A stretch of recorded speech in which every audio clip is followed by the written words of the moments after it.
Hey,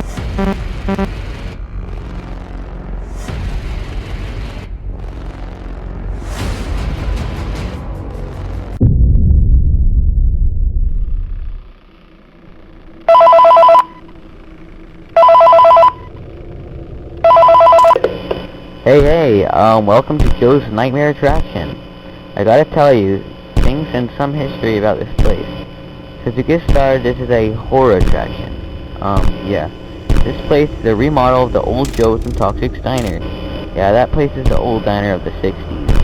Yeah, there was two old models, Golden Joe and Golden Toxic. The place closed down for having a kid's brain being cut off and cooked for a sick worker that was never caught. But now I need to tell you about the dangers of working here. Nightmare Joe is a very old suit, and 2 hour papers on him. There have been over 7 kids that have been stuffed inside that suit. I feel really sorry for anyone who is in the spring suit to entertain the children.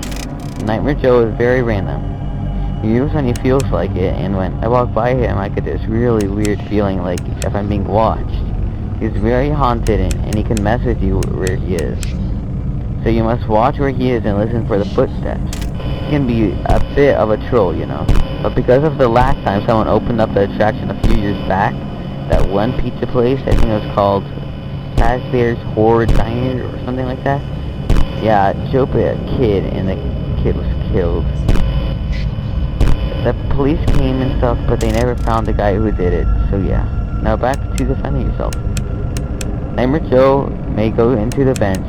You may only have 10 seconds to close the vent he is in before Nightmare Joe may go into your office, and who knows what he will do. But it's best to not let Nightmare Joe in the office, and do not sit around and do nothing. That's a bad idea. And if you heard robot noises in the hallway, do not turn on the flashlight. Nightmare Joe hates lights. That's why he hides in the darkness. So if you hear the robot noise, use the signal jammer, and you should go away.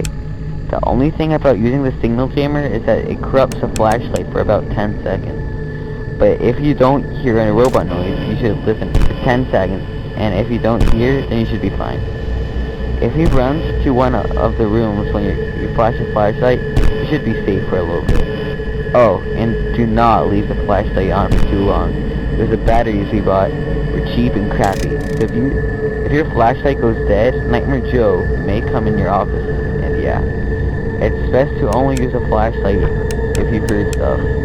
And this place is very haunted. From shadows, figures, to voices, and no one is there. And you may see things in your office, because the office is the old kitchen of Joe's and Toxic's Diner. And this is where the first murders occurred, so yeah. And Nightmare Joe is the only animatronic we have. We found Joe and made him into a nightmare. Then we found Toxic and put his head on Joe's side. We could not find Fazbear'S. We did, however, find Baylor's head, but it's in one of the cameras. But yeah, that Joe head on the table is not the real Joe, it's the prop made. But the real Joe is Nightmare Joe. Okay, Nightmare Joe is a bit of a troll and can sometimes be very active on one night, then the next night he may not be active. So